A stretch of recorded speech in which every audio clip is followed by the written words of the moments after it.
Start చేసే ముందు మీ అందరికీ ఒక చిన్న ప్రశ్న. అదేంటంటే, మన ప్రభువు ఈ లోకంలో ఉన్నప్పుడు ఎలా జీవించారు? మన ప్రభువు ఈ లోకంలో జీవించినంత కాలము ఎలా ఆయనను బయలుపరుచుకున్నాడు, ఆయనను ఆయన ఎలాగైనా ప్రత్యక్షపరుచుకున్నాడు, ఎలా జీవించాడు?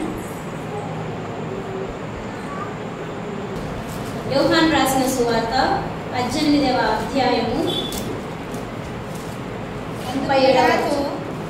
నీవు రాజువా అని ఆయనను అడుగగా, యేసు నీవన్నట్టు నేను రాజునే, సత్యమును గూర్చి సాక్ష్యమిచ్చుటకు నేను పుట్టి తిని, ఇందు నిమిత్తమే ఈ లోకమునకు వచ్చి తిని, సత్య సంబంధి అయిన ప్రతి వాడును నా మాట వినునని. అందుకు పిలాతు, సత్యమనగా ఏమిటి అని ఆయనతో చెప్పాను.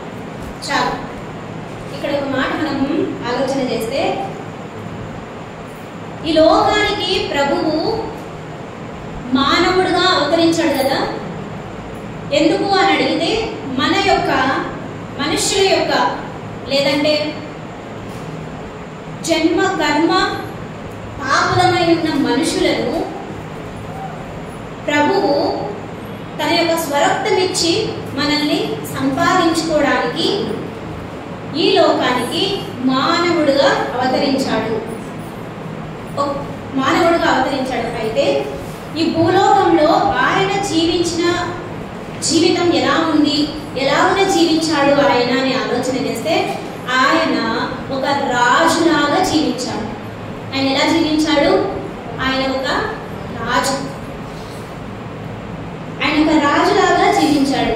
ఈ యొక్క మత్తయి సువార్త, మార్కు సువార్త, లూకా సువార్త, యోహాను రాసిన సువార్త, ఈ 4 సువార్తలలో కూడా ఆయన రాజు, నేను రాజును అని ప్రకటించుకున్నాడు.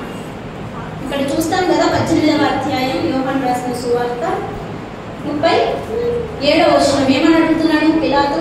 అందుకు పిలాతు, నీవు రాజువా అని ఆయనను అడగగా, యేసు, నీవన్నట్టు నేను రాజునే, నీవన్నట్టు నేను రాజునే. ఇప్పుడు చెప్పండి, మన ప్రభువు ఎలాంటి వాడు? మన ప్రభువు ఎవరు? రాజు. మన ప్రభువు రాజుగా ఉన్నాడనమాట. పిలాతు అడుగుతున్నాడు, నీవు రాజువా? అవును, నీవన్నట్టు నేను రాజునే. ఈ లోకంలో కూడా రాజు అనబడిన వారు ఉన్నారు, అధికారం కలిగిన వారు ఉన్నారు కదండి. కానీ ఈయన ప్రత్యేకమైన రాజు. ఈయన యొక్క ప్రత్యేకత ఏంటి అని అడిగితే, ఏంటి అని మనం ఆలోచన చేస్తే, ఈయన ప్రత్యేకమైన వాడు. ఎలాంటి వాడు ఈయన? ఎందుకంత ప్రత్యేకత అంటే, సత్యమును గురించి సాక్ష్యం ఇచ్చుటకు నేను పుట్టి తిని, ఇందు నిమిత్తమే ఈ లోకమునకు వచ్చి తిని, సత్య సంబంధి అయిన ప్రతి వాడును నా మాట వినున నేను. చూడండి, ఆనాడు యూదులు ఈయనను చంపాలని చూశారు, ఈ రాజును చంపేయాలని చూశారు. అప్పుడు ఆయన ఒక మాట అంటాడు, ఏమంటాడంటే, మీలో నా వాక్యమునకు చోటు లేదు కనుక, ఏంటి? మీలో వాక్యమునకు చోటు లేదు కనుక మీరు నన్ను చంపాలని వెతుకుతున్నారు. వాక్యం అనగా సత్యం. ఇది యోహాను రాసిన సువార్త 17వ అధ్యాయం 17వ వచనంలో ఉంది, సత్యమందు వారిని ప్రతిష్ఠ చేయము, నీ వాక్యమే సత్యము. ఆయన వాక్యమే సత్యము. ఆయన వాక్యమై ఉన్నాడు. ఆ వాక్యము దేవుని యొద్ద ఉన్నది. దేవుడు ఆ వాక్యమై ఉన్నాడు. ఆదియందు వాక్యం ఉండెను, ఆ వాక్యము దేవుని యొద్ద ఉండెను. ఇంకా వాక్యమే దేవుడై ఉన్నాడు. చూడండి, సత్యమును గురించి సాక్ష్యం ఇవ్వడానికే నేను పుట్టాను. అంతకు ముందు పిలాతు ప్రశ్న, నీవు రాజువా? ఎస్, నీవన్నట్టు నేను రాజునే. ఏంటి ఈ రాజుకున్న ప్రత్యేకత? సత్యమును గురించి ఆయన సాక్ష్యం ఇవ్వడానికి ఈ లోకంలో పుట్టిన వాడు. సత్య సంబంధి అయిన ప్రతి ఒక్కరు కూడా ఆ రాజు యొక్క మాట వింటారంట. ఈ లోకంలో రాజులు ఉన్నారు, ఈ లోకంలో అధికారులు ఉన్నారు, కానీ ఈయన ప్రత్యేకమైన రాజు. ప్రత్యేకమైన రాజుగా ఆయన ఉనికిని చాటుకున్న దేవుడు. యూదులు అంటున్నారు, మేము అబ్రహాము సంతానమే అంటే మేమెవరికి దాసులంగా లేము, మేము అబ్రహాము సంతానమే. అయితే ఆయన అంటున్నాడు, అయినా సరే మీలో వాక్యం లేదు కనుక నన్ను చంపాలని మీరు చూస్తూ ఉన్నారు. ఏంటి ఆ వాక్యం అంటే సత్యం. ఆ వాక్యమే సత్యము. వీరిని సత్యమందు ప్రతిష్ఠ చేయుము. ఆ వాక్యమే సత్యము. ఆ వాక్యమే శరీరధారి అయి మన మధ్య ఉండడానికి ఇష్టపడ్డా.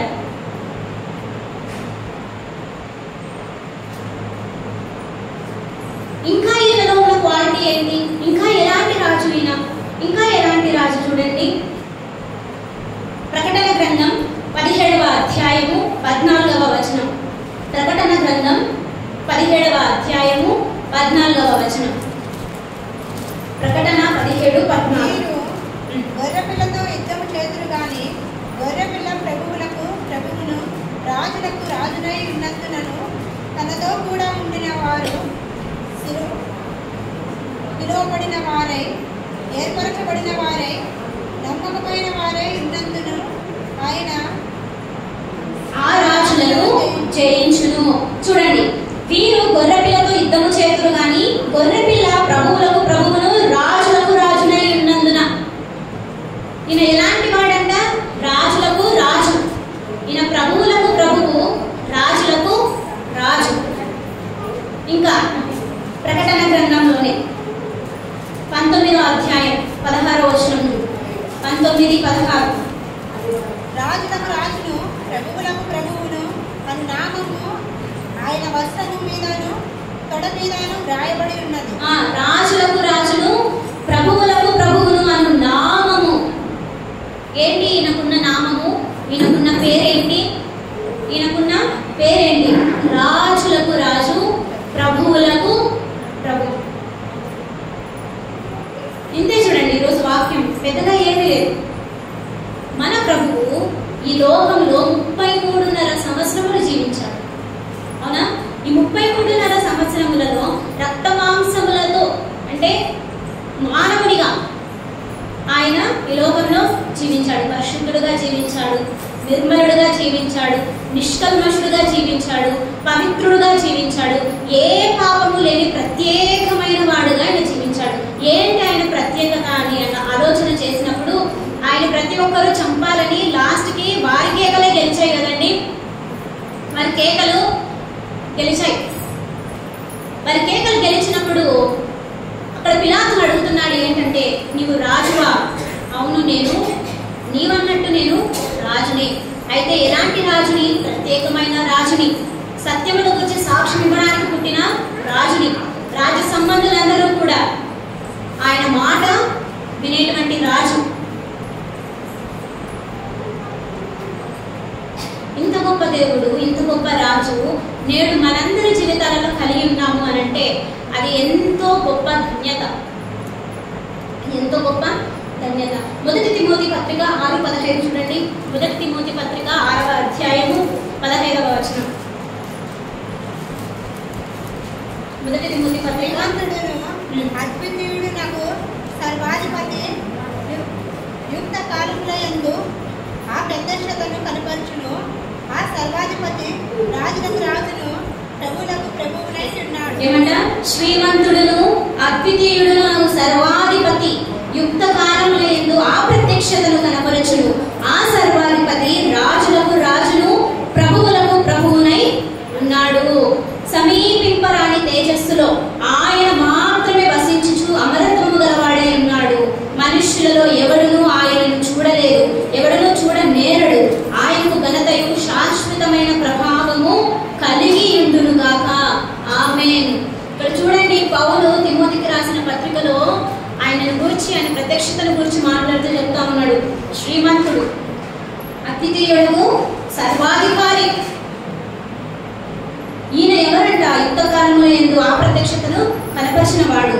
అయితే ఆ సర్వాధిపతి రాజులకు రాజును ప్రభువులకు ప్రభువునై ఉన్నాడు. ఈయన రాజులకు రాజు, ఈయన ప్రభువులకు ప్రభువు. రాజులకు రాజుడే, ప్రభువులకు మహాప్రభు. ఆది మధ్య అంతము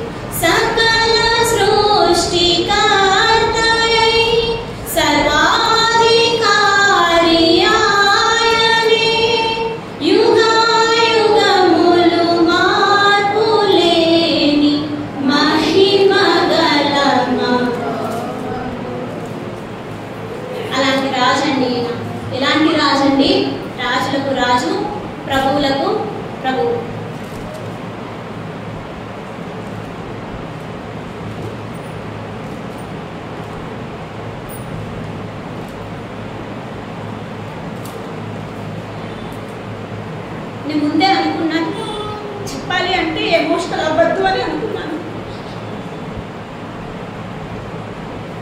కానీ ఒక మాట చెప్పాలి,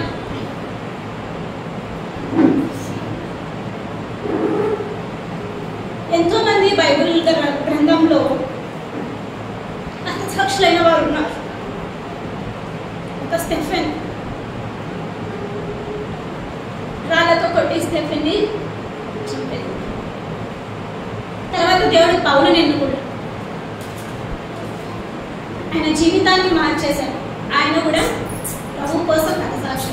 ఒక పేతురు, జబదయి కుమారుడు, ఇలా చెప్పుకుంటూ పోతే చాలా మంది బైబిల్ గ్రంథంలో హతసాక్షులైన వారు ఉన్నారు. నేను ఒక విషయం గర్వంగా ప్రభువులో అతిశయిస్తూ ప్రభువు నన్ను తగ్గించుకొని ఎలా అంటే దీన్ని ఎలా చెప్పాలో కూడా నాకు తెలియట్లేదు. కానీ నేను ఒక మాట చెప్తున్నది ఏంటంటే, వీరందరూ మనకంటే ముందు ఉన్నవారు కదండి. వీరంతా మనకంటే ముందు హతసాక్షులు అయ్యారు. వారిని గురించి మనం ఇక్కడ బైబిల్ గ్రంథంలో చూస్తాం, చదువుతాం. కానీ ప్రత్యక్షంగా ఎవరైనా చూడాలి భూమి మీద అంటే అది ఒక్క ఇటీవల జరిగినటువంటి ఒక వ్యక్తి. ఆయన ఎవరు అంటే మనకు అందరికి బాగా తెలుసు కదా, ప్రవీణ్ కుమార్ పగడాల. ఆయనను గురించి మోకరించిన ప్రతిసారి నా సొంత బాబాయికి ఇలా అయ్యి ఉంటే నేను ఎంత బాధపడతాను, అంత బాధ అనిపించింది. ఆయన ఏం చెప్పలేదండి. ఆయన స్టార్టింగ్ నుంచి ఆయన మెసేజెస్ ఒకసారి వింటే ప్రభువుని ఒక రాజుగా మాత్రమే ఆయన వర్ణిస్తూ చెప్పాడు. ఆయన చెప్పే ప్రతి ప్రసంగంలోనూ ప్రభువు రాజు, దట్ ఈస్ మై కింగ్. ఆయన మన రాజు, ఆయన మన తండ్రి, మన నాన్న అని మాత్రమే చెప్పుకుంటూ వచ్చాడు.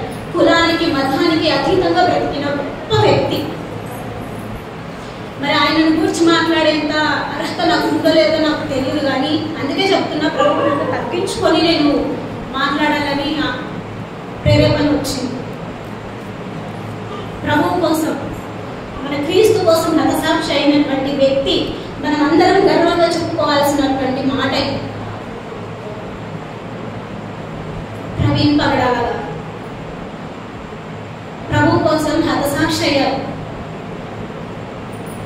ఎన్నో మంచి పనులు, ఎన్నో మంచి కార్యక్రమాలు ఆయన చేస్తూ ఉన్నారన్నమాట. మీ అందరిలోనూ వచ్చేటువంటి ఆలోచన నాకు కూడా వచ్చిందన్నమాట. వాస్తవానికి మనం ఎప్పుడూ ఆయనను చూడలేదు, ఆయనతో మాట్లాడింది లేదు, అసలు ఆయనకు మనకు అనుబంధం కూడా లేదండి. ఏదైనా అనుబంధం ఉంది అని అంటే అది క్రీస్తుకు సంబంధించిన ఆత్మ సంబంధం మాత్రమే. అందుకే రక్త సంబంధం కంటే ఆత్మ సంబంధం చాలా గొప్పది. ఆత్మ సంబంధం చాలా గొప్పది, చాలా అంటే చాలా గొప్పది. అక్కడెక్కడో రాజమండ్రిలో జరిగితే ఇక్కడున్న మన కంట్లో కూడా నీళ్ళు వస్తున్నాయంటే ఆయన జీవితం అంత గొప్పగా ఉంది. ఆయన జీవితం అంత గొప్పగా ఉన్నదన్నమాట. ప్రతి ప్రసంగంలోనూ నా రాజు ఆయన ఎలాగనైతే రాజులకు రాజుగా, ప్రభువులకు ప్రభువుగా ప్రకటించుకున్నాడు, అదే మాదిరిగా ఆయన కూడా ప్రకటించి కావాల్సిన ఆత్మీయమైన పాఠాలన్నీ ప్రతి ఒక్కరికి నేర్పించేశారండి. బహుశా ఆయన ఉండుంటే ఇంకా అనేకమైన కార్యాలు ప్రభు పట్ల జరిగేవేమో. కానీ ప్రభు చిత్తం ఏమై ఉన్నదో మనకు తెలియదు. మన ఆలోచనలకి, మన వ్యూహాలకి, మన సంకల్పాలకు గంభీరమైన ఆలోచనలు అండి ఆయన చిత్తము చాలా ఖచ్చితమైనది. ఆయన చిత్తానికి మనం పేరు పెట్టలేము, ఇంత గొప్ప చిత్తం ఆయన. కాబట్టి ప్రతిదీ ఆయన చిత్తానికి మనము వదిలేసినప్పుడు సమస్తము ఆయన సమకూర్చేవాడుగా ఉన్నాడనమాట. వాళ్ళ భార్య మాట్లాడుతూ ఆ సంఘటన జరిగినప్పుడు చూడండి, ఒక మన వాళ్ళు కళ్ళ ముందర శవంగా కనిపిస్తూ ఉన్నప్పుడు మనం ఏమనుకుంటాం చెప్పండి? మనం ఎన్నో అనుకుంటాం కదా మనం. కానీ ఆమె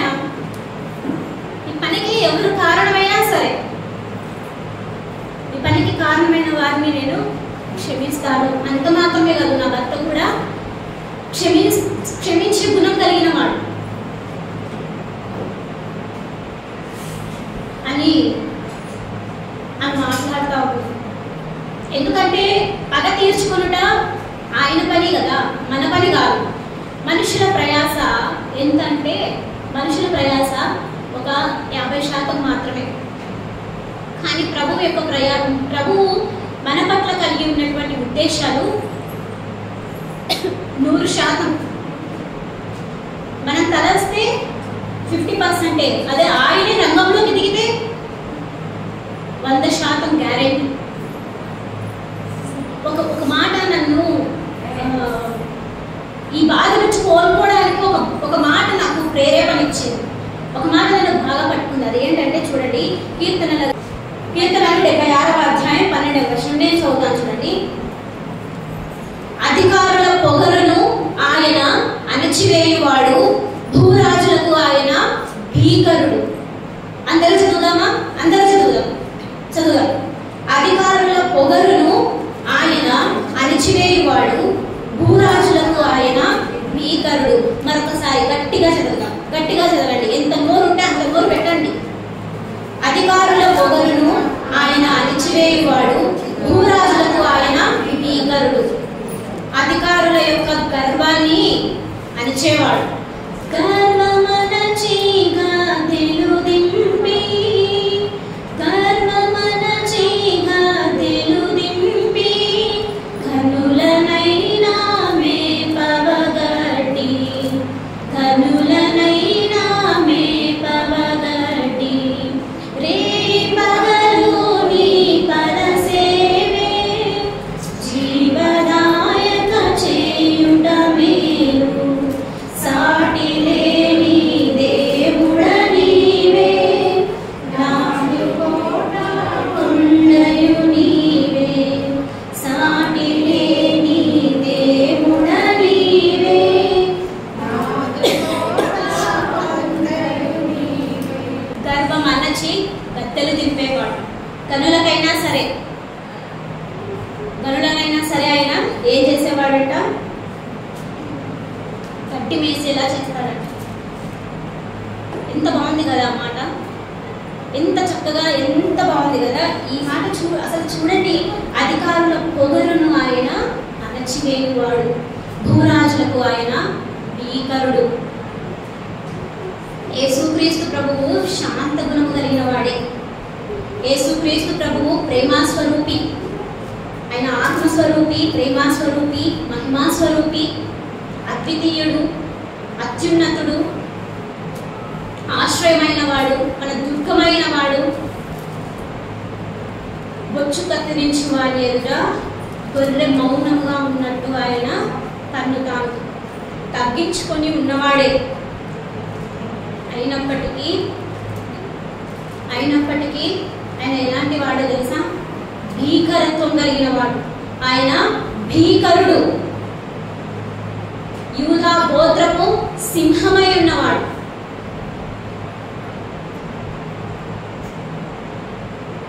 నాడు నటించేవాళ్ళు, మనల్ని నమ్మించి మనల్ని మోసం చేసేవాళ్ళు, మనం ఎన్నంటే ఉండి వెన్నుపోటు పొడిచేవాళ్ళు, మన స్థితిని చూసి నవ్వుకునే వాళ్ళు మన చుట్టూ ఉండుండొచ్చు. కానీ మన రాజు, మన ప్రభువు, మన తండ్రి మనల్ని చూస్తూ ఉన్నాడు అనేది మర్చిపోకూడదు. మనల్ని చూస్తూనే ఉన్నాడు అనేది మనము మర్చిపోకూడదు అనమాట. ఆ సిచ్యువేషన్ జరిగినప్పుడు, అది విన్నప్పుడు నేను కూడా ఏమనుకున్నానంటే, ప్రభా నీ చిత్తంలో అన్నీ ఉన్నాయి కదా, నువ్వు చిటికేస్తే కార్యాలు చేసేస్తావు కదా, ఇది తప్పిపోయి ఉంటుంటే ఎంత బాగుండేది. ఎందుకు అనుకున్నానంటే, ఆయన కోసం బ్రతకలేదండి. నిజంగా ఆయన కోసం బ్రతకలేదు. కేవలం ప్రభువుని ప్రేమించాడు, ప్రభువు కోసమే బ్రతికాడు. ఆయన ప్రేమిస్తే, ప్రభువుని ప్రేమిస్తే ఏం చేస్తానన్నాడండి ఆయన? నన్ను ప్రేమించు వారిని ఆస్తికర్తలుగా చేస్తాను, వారి నిధులను నింపుతానన్నాడు కదా. అలాగనే ప్రవీణ్ గారు కూడా ప్రభువుని ఎంతగానో ప్రేమించాడండి. ఆత్మ సంబంధమైన ఆస్తిని ఇచ్చాడు.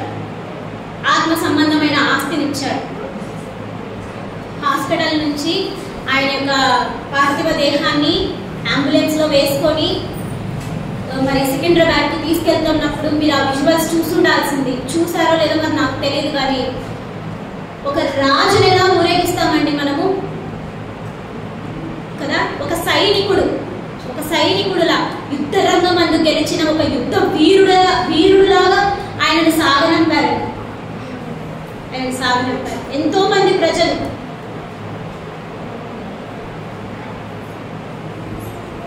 నేను ఈరోజు మీకు చెప్పాలనుకుంటుంది ఏంటంటే, సిన్ యాజ్ ఇట్ ఈజ్ మన ప్రభువైన యేసు క్రీస్తు, రాజులకు రాజు ప్రభువులకు ప్రభువునై ఉన్న యేసు క్రీస్తును కూడా ఆనాడు లోకము ఇలాగే సిలువ వేసింది.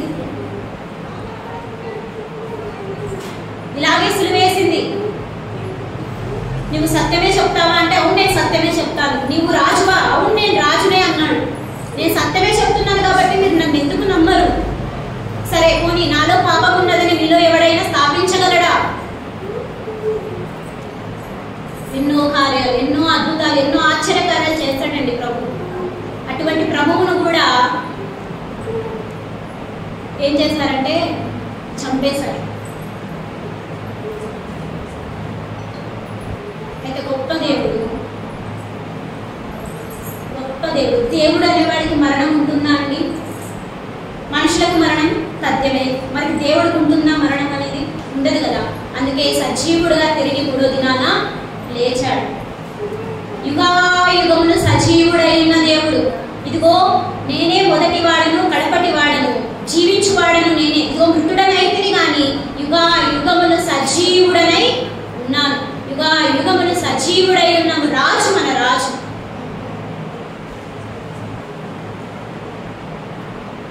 అంత గొప్ప దేవుడిని కలిగిన మన జీవితాలు ఎంత ధన్యకరమో ఒకసారి ఆలోచన చెయ్యండి.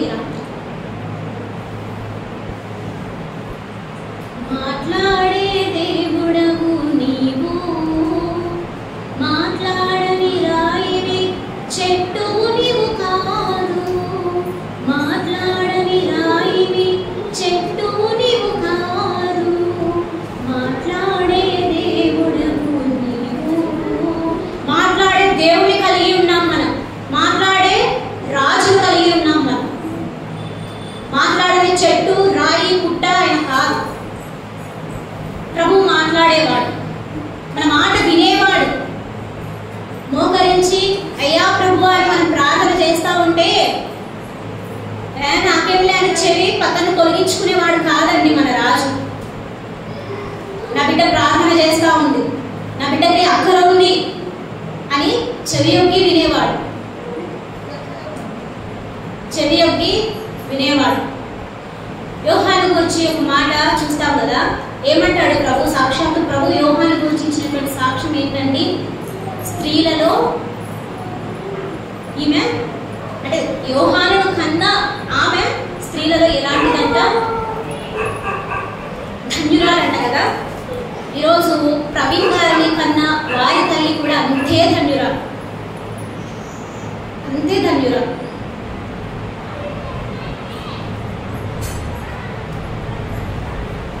కేవలం ఒక్క నిజమైన రాజుని, సత్యమైన రాజుని ఎరిగి ఉంటే తప్పితే మనకు అంత ధన్యత రాదు, అంత ధన్యత రాదు, అంత ధన్యత రాదు. కీర్తనల గ్రంథంలోని 118వ అధ్యాయంలో 8-9 వచనాలు అనుకుంటా చూడండి. 118వ అధ్యాయము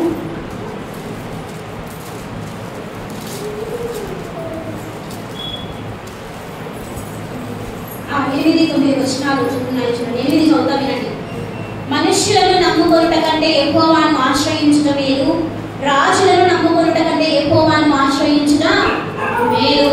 రాజులను ఆశ్రయించుట కంటే యెహోవాను ఆశ్రయించుట మేలు. ఎందుకు రాజులను ఆశ్రయించుట కంటే యెహోవాను ఆశ్రయించుట మేలు అని అంటే, ఆయన రాజులకు రాజు, ప్రభువులకు ప్రభువు. ఆయన చనిపోయిన తర్వాత కూడా, ఆయన సిలువను వేసిన తర్వాత కూడా, ఆ సిలువకు పైన వాళ్ళు రాసిన మాట కూడా అదే, యూదుల రాజు. ఈయన యూదుల రాజు. గొప్ప దేవుడు, గొప్ప రాజును మనం కలిగి ఉన్నామండి. దేనికి చింతపడవలసిన అవసరత ఎంతైనా కూడా మనకి లేదు. ఒకవేళ చింతపడాల్సిన అవసరత ఉంటే ఆనాడు ప్రభువుని సిలువ వేస్తున్నప్పుడు వేస్తున్నప్పుడు ప్రజలందరూ రొమ్ము కొట్టుకుంటూ ఏడుస్తుంటే ఆయన అన్న మాట ఏంటి? మీ కోసము, మీ పిల్లల కోసము ఏడవండి. ఈరోజు ఇక్కడ ఉన్న తల్లిదండ్రులకు నేను ఒక మాట చెప్పాలని ఆశపడతా ఉన్నాను. అదేంటంటే, నా కొడుకు బెట్టింగ్ యాప్స్, మాటకు చెప్తున్నా, బెట్టింగ్ యాప్స్ అంటూ బెట్టింగ్ వేసి అందులో మోసం జరిగి చనిపోయాడు అనే వార్త కంటే కూడా క్రీస్తు కోసం బ్రతికి క్రీస్తు కోసం హతసాక్షిగా చనిపోయాడనే సాక్ష్యం ఎంత గొప్పది. ఒక అమ్మాయిని ప్రేమించి లేదా ఆ విషయంలో మోసపోయి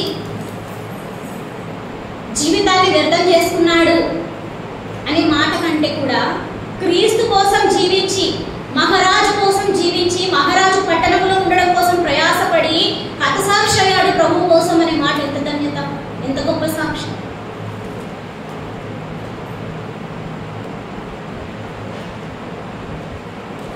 ఒక మాట చూడండి, ఎంత క్రూరులైనా, ఎంత పాపాత్ములైనా, ఎంత మూర్ఖులైనా, ఎంత మృగంలా ప్రవర్తిస్తున్న వాళ్ళనైనా సరే మార్చగలిగిన వాడు మన దేవుడు. అవునా కాదా? చెప్పండి, అవునా కాదా? అవును కదా. కానీ మనం చేయాల్సిన పని ఏంటి? మనం చేయాల్సిన పని ఏంటి?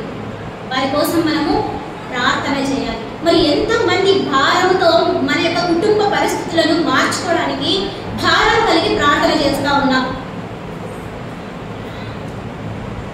చెప్పండి, ఎంతమంది భారం కలిగిన ప్రార్థన చేస్తూ ఉన్నాం? ఇప్పుడు చెప్పాలి మీరు. మన దేవుడు ఎలాంటి వాడండి? తనను తాను మరొక కోణంలో ఎలాగ ప్రత్యక్షపరుచుకున్నాడు, ఎలాగ కనపరుచుకున్నాడు ఈ లోకంలో? ఒక రాజులాగా కదండి, ఒక రాజులాగా ఆయన ప్రత్యక్షపరుచుకున్నాడు. ఆయన రాజులకు రాజు, ప్రభువులకు ప్రభువు. మనుషుల సహాయం వ్యర్థమండి, మనుషుల సహాయము వ్యర్థము. యెహోవాను ఆశ్రయిస్తే సమస్తము మేలే జరుగుతుంది, సమస్తము గొప్ప కార్యాలే జరుగుతాయి. ఇప్పుడు నిద్రించిన వారు ఎవరైతే ఉన్నారో, మన కుటుంబంలో ఉన్నవారు కావచ్చు, ఇప్పుడు నిద్రించినటువంటి ప్రవీణ్ గారు కావచ్చు, ఒక రోజున వారిని మనం చూడబోతా ఉన్నాం కదండి. ఒక రోజు వాళ్ళని మనం చూస్తాం. 6 బూరల తర్వాత 7వ బూర ఊదబడినప్పుడు రెప్పపాటులో మనము మార్పు చెందుతాం. ఆ తర్వాత మృతులైన వారు మొదట లేస్తారు. తర్వాత మనము సజీవులంగా అప్పటికి ఉంటే సజీవులమైన మనము కూడా ఆయనతో పాటుగా వెళ్తాం అన్నమాట. ఆ రోజు మన వారందరినీ మనం చూస్తామండి, మన వారందరినీ మనం ఖచ్చితంగా చూస్తాం. ఈ నిరీక్షణ జీవితకాలం మనము కలిగి ఉండే వారంగా ఉండాలి. మనం కలిగి ఉన్నది పట్టుకునే వారంగా, గట్టిగా పట్టుకునే వారంగా మనం ఉండాలి.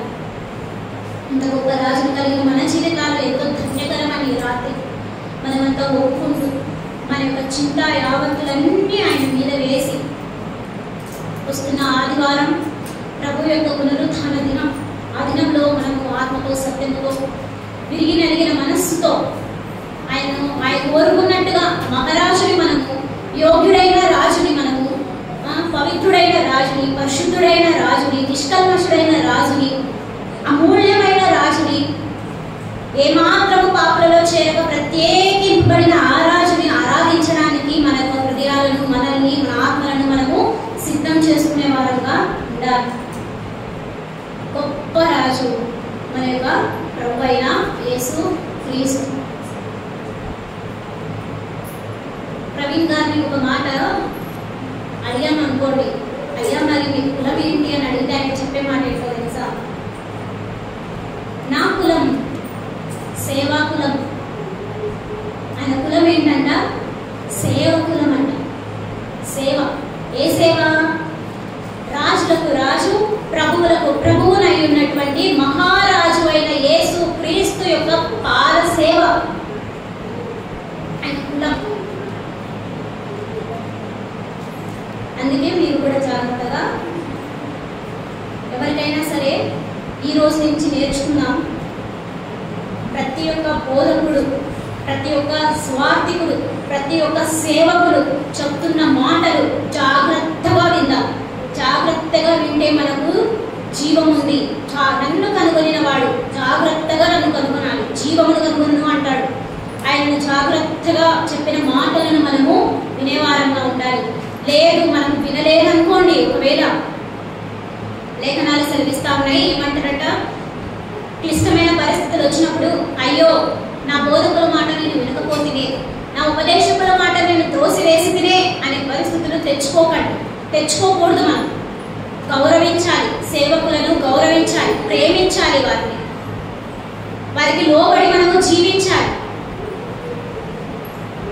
వారిలో మనము క్రీస్తును చూడాలి.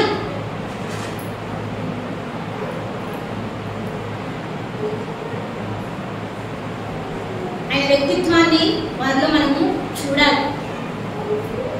ఇంకా నేను చెప్తా చూడండి, ఒక మాట చెప్తున్నాను కదా, ఎవరికైనా సరే మీరు చెప్పాల్సి వస్తే ఈరోజు నేను చెప్తా ఉన్నా, మొదటగా వినండి. రోగాలు పోతాయనో, జబ్బులు నయం అవుతాయనో, ఇంటి పరిస్థితులు బాగా అవుతాయనో, అప్పుల బాధలు బాగా అవుతాయనో, ఇలాంటివన్నీ బాగా అవుతాయని, లేకపోతే ఆశీర్వాదాల కోసము, దీవెనల కోసము ఎప్పుడు చూసినా ఈ లోక సంబంధమైన వాటి విషయానికే మాత్రమే నువ్వు దేవుడిని నమ్ముకుంటానంటే వద్దును నమ్ముకోవద్దు. దేవుడు యుగాయుగములు శాశ్వత కాలం ఉండబోయే ప్రభువుతో నీవు ఉండాలి అంటే, ఆయన కోసమే జీవిస్తానన్నటువంటి నిరీక్షణ కలిగిన జీవితం ఉంటేనే నువ్వు ప్రభువుని నమ్ముకో. ఇంకొక మాట కూడా నేను చెప్తా, గుట్టిగా ప్రభువుని నమ్ముకోమని ఎక్కడ బైబిల్లో లేదండి. ప్రభువు యేసుక్రీస్తు నిజమైన దేవుడు, ఆయన తప్పించి ఈ లోకంలో ఏ దేవుడు లేడండి. పరిశుద్ధతలో మహనీయుడు ఆయన అని మాట చెప్పినంత మాత్రాన నువ్వు ఈజీగా నమ్ముకోవద్దు. నమ్ముకోవాల్సిన అవసరం కూడా లేదు. తెలుసుకో, సత్యాన్వేషణ కలిగి నువ్వు సత్యాన్ని గ్రహించు. అది గ్రహించాలంటే నువ్వు బైబిల్ని ఆత్మ అనే జ్ఞానంతో చదవాలి. గుడ్డిగా నమ్ముకోమని బైబిల్ చెప్పదండి. గుడ్డిగా నమ్ముకో, గుడ్డిగా చర్చికి ప్రార్థన చేసుకోమని చెప్పదు బైబిల్. లేఖనాలు పరిశీలించు, పరీక్షించు. నిజమైన రాజుని తెలుసుకో, సత్యమైన దేవుడిని తెలుసుకో. కులాలు, మతాలు, తారతమ్య భేదాలు, రంగు భేదాలు ఇవేవి ఆయన దగ్గర లేవండి. యేసు క్రీస్తు అందరికీ ప్రభువు.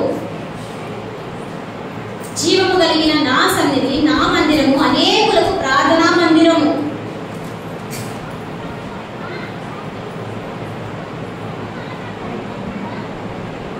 ఈరోజు ఇంకా ఈ రాత్రి ఎవరి హృదయంలోనైనా ప్రభువు పట్ల నా చిత్తం ఏంటి అని ఆలోచన చేస్తున్న వారు ఉన్నట్లయితే, ప్రభువా నీ పట్ల నా చిత్తం ఏంటి అని ఆలోచన చేస్తున్నటువంటి వారు ఎవరైనా ఉన్నట్లయితే,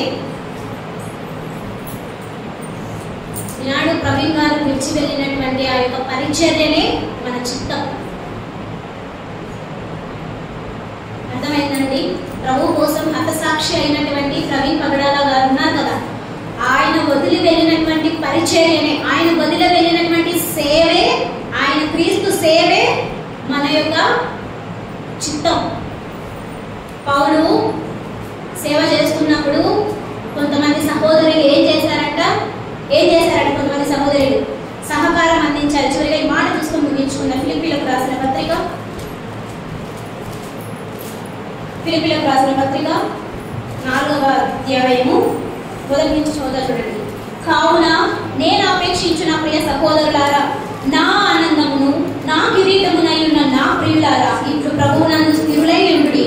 ప్రభువునందు ఏక మనస్సు గలవారై యుండునని యెహోదియను సుంటుకేను బతిమాలుకొనుచున్నాను.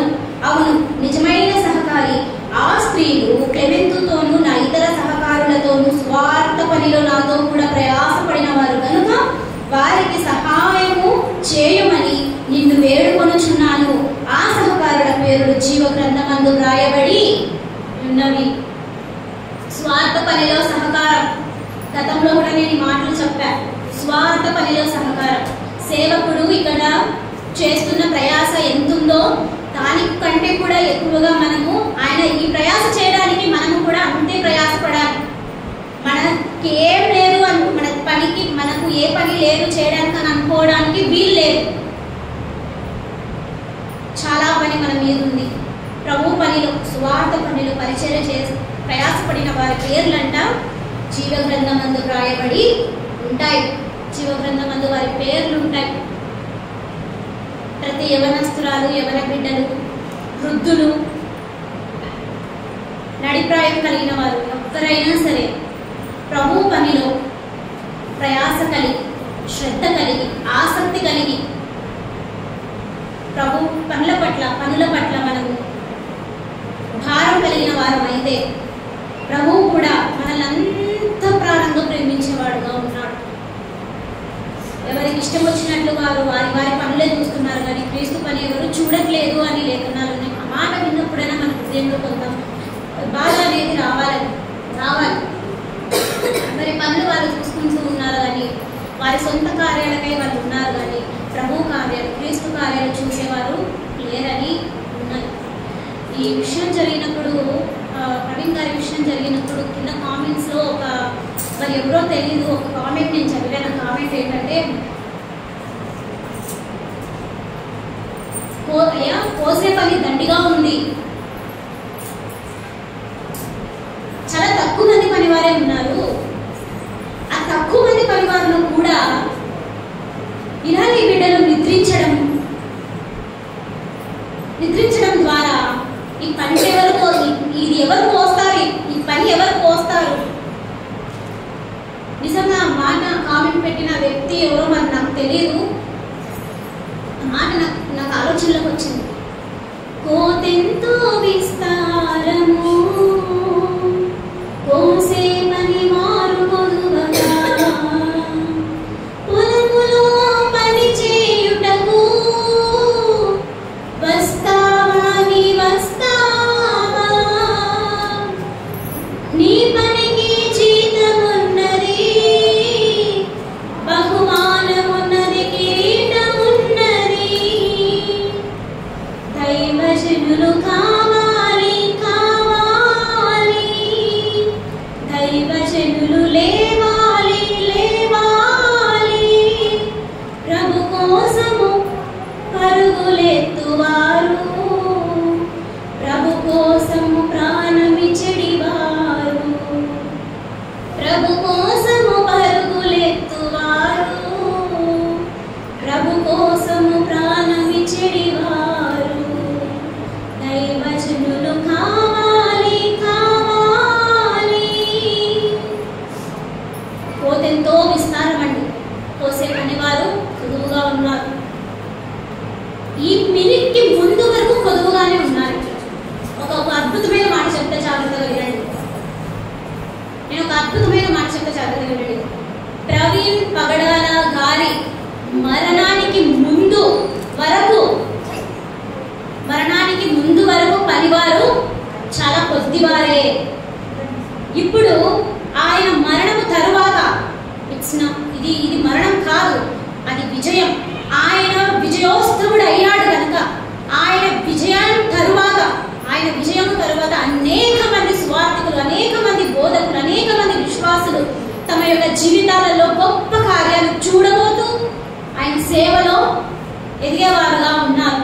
మరి ప్రపంచమంతటా ఉన్న యావత్ క్రైస్తవ సమాజములందరి గురించి మనం ప్రార్థన చేసేవారంగా ఉన్నాం. ప్రతి సేవకుల గురించి మనము ప్రార్థన చేసేవారంగా ఉన్నాం. ప్రతి చిన్న పిల్లల గురించి కూడా మనం ప్రార్థన చేద్దాం. యవనస్తుల గురించి మరి ముఖ్యంగా ప్రార్థన చేద్దాం. ప్రభువు కోసము ప్రయాసపడేవారు, ప్రభువు కోసము నిలబడేవారు. ప్రభు పాటలు పాడుకుంటే సరిపోదు కదండి, ప్రాణం ఇస్తాం ప్రభు కోసం, అది చేస్తాం ఇది చేస్తాం అంటే కాదు కదా. చేసి చూపించాడండి ప్రవీణ్ గారు. అంతే గొప్ప రాజును కలిగి ఉన్న మనము కూడా మన జీవితాలను ప్రభువుకు అంకితం చేసుకుంది. ఇందులో యూదుడని లేదు, గ్రీసు దేశస్థుడని లేదు, స్త్రీ అని లేదు, పురుషుడని లేదు, అందరూ సమానమే. ఆయన పరిచర్య పనిలో నీకు నాకు సమానమైన పరిచర్య పని భారం ఉంది, స్వార్థ భారం ఉంది.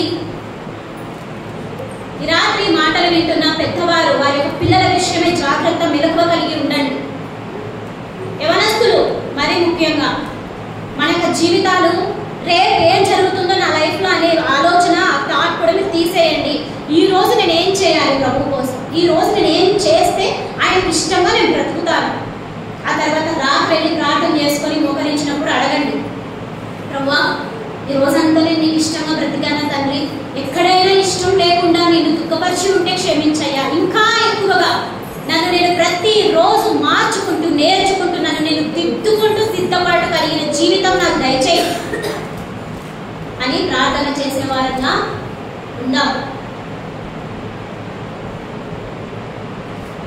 మనం అంత గొప్పగా చెప్పుకునేటువంటి ప్రభు కోసం హతసాక్షి అయినటువంటి ప్రవీణ్ పగడాల గారి విషయంలో, మనం వారి కుటుంబం విషయంలో కూడా మనము ప్రార్థన చేసే వారంగా ఉందాం. ఆయన విడిచి వెళ్ళిన మినిస్ట్రీస్ కావచ్చు, ఆయన విడిచి వెళ్ళినటువంటి అక్కడ సాఫ్ట్వేర్ కంపెనీస్ కావచ్చు, ఎంతోమంది మరి అనాథ పిల్లల్ని ఆయన దగ్గర తీసుకొని పోషించేవాడట.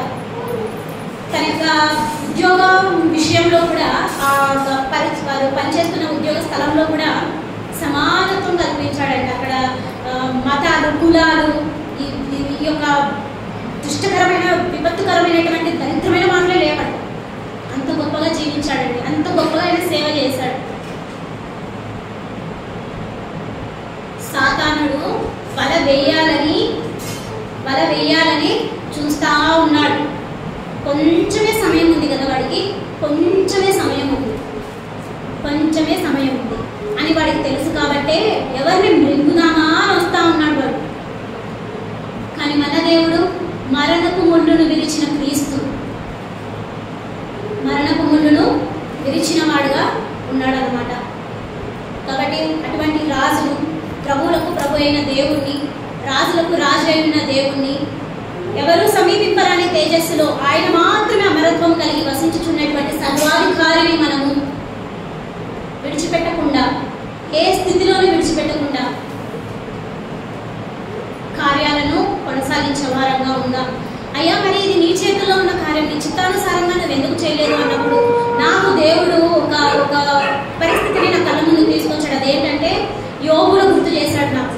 యోబు విషయంలో యోబు ఏమంటాడో తెలుసా? రెండో అధ్యాయం మనం ఆలోచన చేస్తే వారి భార్య అంటుంది, ఇంకెన్నాళ్ళు నువ్వు మూర్ఖంగా ఉండి దేవుని ఇంకెన్నాళ్ళు యథార్థంగా ఉండి దేవుని విసర్జించకుండా ఉంటావు, దేవుని దూషించి మరణం కమ్ము అని భార్య అంటే ఆయన ఏమంటాడు తెలుసా? ఎంత చక్కగా ఉంది అంటే ఆ మాట. చూద్దాం ఒకసారి యోబు గ్రంథం 2వ అధ్యాయం చూడండి. యోబు గ్రంథం 2వ అధ్యాయము.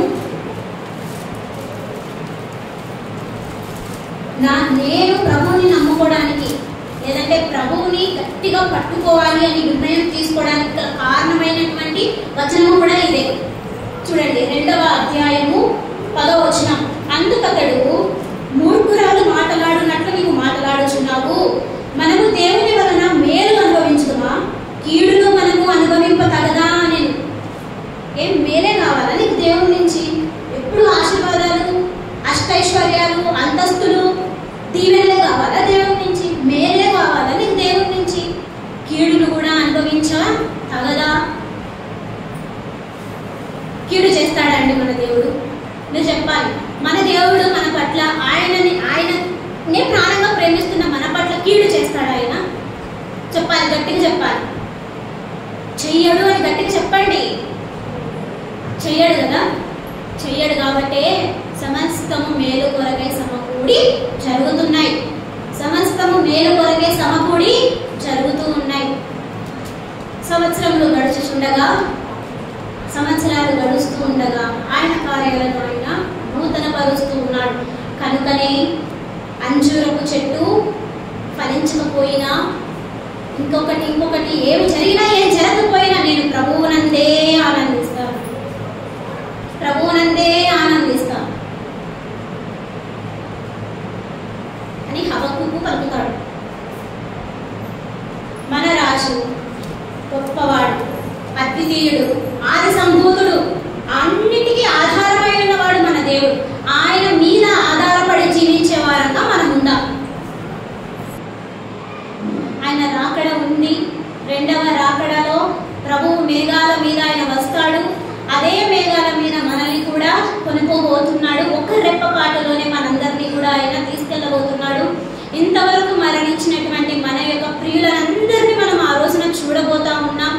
వారిని కలవబోతా ఉన్నాం, మాట్లాడబోతా ఉన్నాం.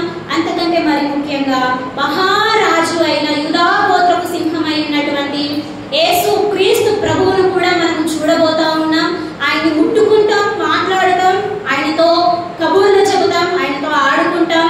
నిరంతరం స్తోత్రార్హుడైన ప్రభువుని, యుగాయుగములు సజీవుడైన దేవుణ్ణి మనం మనసారా ఆరాధించేటువంటి క్షణాలు రాబోతున్నాయి. కాబట్టి మనమందరం మెలుగువగలిగిన జీవితాలు కలిగి ప్రభువును అంటి పెట్టుకొని జీవిస్తూ మనము కూడా మన యొక్క జీవితాలను ప్రభువుకి అంకితం చేసుకొని ఎటువంటి కల్మషము లేకుండా మాటలో కానీ, ప్రవర్తనలో కానీ, చూపులో కానీ, యథార్థతలో కానీ పరిస్థితులు వస్తాయి. మాట తప్పాల్సిన పరిస్థితులు వస్తాయి, అబద్ధాలు ఆడాల్సిన పరిస్థితులు వస్తాయి, మనముగా జీవించలేని పరిస్థితులు కూడా వస్తాయి. కానీ ఆ పరిస్థితులకు నీలో ఉన్న మంచి వ్యక్తిత్వానికి మధ్య ఉన్నటువంటి ఆ సాతాను యొక్క బంధకాలన్నింటినీ తెగొట్టాలి అనంటే విశ్వాసమందు నిలకడగా స్థిరంగా నీవు ఉండాలి. కేవలం ప్రార్థనతోనే సాధ్యం. కాబట్టి మనమందరము కూడా ప్రభు కోసమే నిరీక్షిస్తున్నాం. ప్రభువు వస్తాడు, ఆయనతో మనము కూడా ఉంటాం. ఈ కొద్ది మాటలు ప్రభు మనందరి నిమిత్తమే దీవించి ఆశీర్వదించును.